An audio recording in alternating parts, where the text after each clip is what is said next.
Let's go. Okay, let's go to the next one.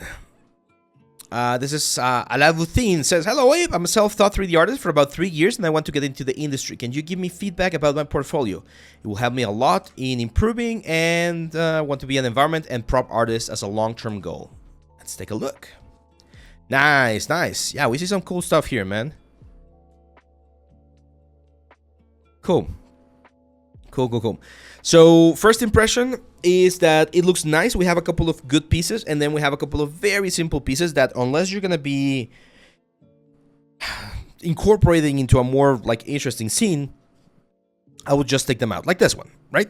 A lantern, 3D model of a lantern. Yeah, it's fine. It looks fun. Topologies definitely a little bit heavy for games, so you would need to optimize, do bakes, and all that kind of stuff. But for like a cinematic shot, this would work. But then we have this shot, and it's a pretty shot. It's a clean shot. Again, metal etchware everywhere, so be careful with that. Same for the dirt. We don't want to have dirt everywhere.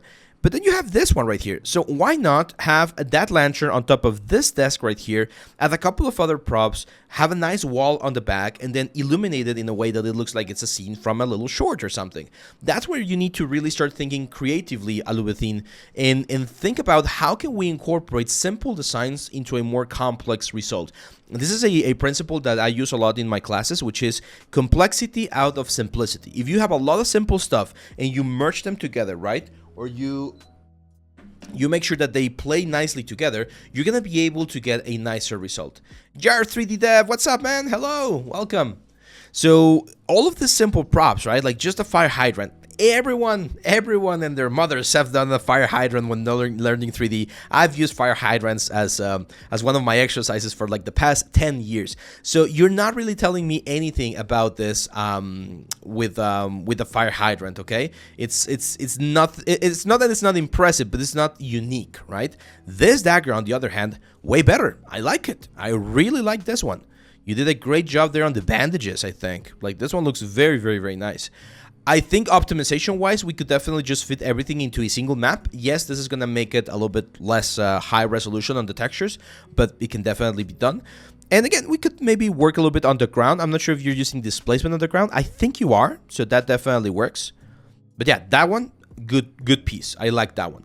This weapon as well. Like, weapons are interesting. See, everyone likes to do weapons. Nowadays, believe me, guys, most studios or most like indie game studios, if they're going to be doing like a war game, they're not going to be doing the models. They're probably just going to be buying them because it's a lot cheaper than to spend like weeks doing it. But this is a good optimization. It's in a good show. My advice, if you guys like weapons, do a weapon, but something that has not been done before. Because everyone does the AK-47, everyone does a revolver, everyone does like that kind of stuff. Look for a gun or look for something that's definitely more unique, something that no one has done before, like this one right here. Okay, that's gonna really challenge you. That's gonna really like put you to the test and see if you really know how to model this kind of like hard surface things. So if you're gonna be modeling weapons, my advice is don't model the weapons that everyone else has modeled before. Try to model something that's a little bit more unique. Okay, actually that's a good short idea that I think I'm gonna record.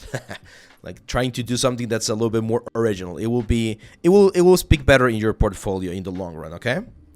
And then you have some environments like this one right here. This looks nice, man. I like the cinematic shot, like the light information, the textures, the EV right there. Ivy, poison ivy, all of that stuff. Yeah, this looks good, man.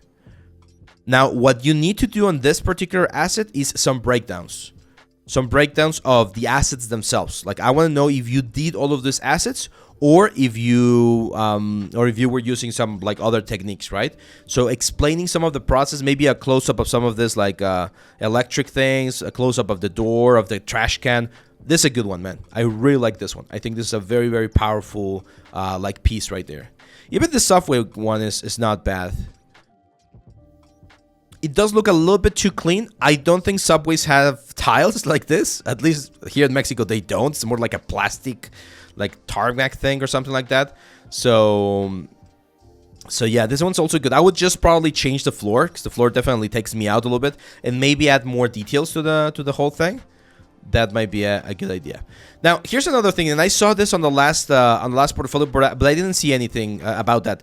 Guys, if you're gonna be adding advertisement on your like productions or elements, make sure it's cool advertisement. Like, no one uses this like very boring advertisement. You're not going to get sued if you use like advertisement from the real world. And if you're going to do your own advertisement, if you're going to be designing your own advertisement, then you need to make sure that it looks nice. Like, this looked very, very ugly. So make sure that you plan all of those little details as well. Same advice with this one, Allavutheen. Simple asset. It's not really telling me much. It's a well-executed asset, but it's again, it's a little bit simple, right? And very important, man, if you're going to be doing all of these assets, we need to see wireframes. If we're not seeing wireframes, it's very difficult for us to know whether or not you're optimizing correctly. Because, for instance, on this one right here, this knife that I really like, I can already see that this is way, way too heavy. Like, for a game, this is way too many polygons. If it's a AAA game and it's going to be the main character's weapon, it's going to be first person where he's going to be holding it in front of him, then yeah, sure, it could work. But for like another type of games, this is way, way, way too many triangles. And I haven't really seen any picture here, except maybe for this one, where you are really simplifying and baking down the detail, okay?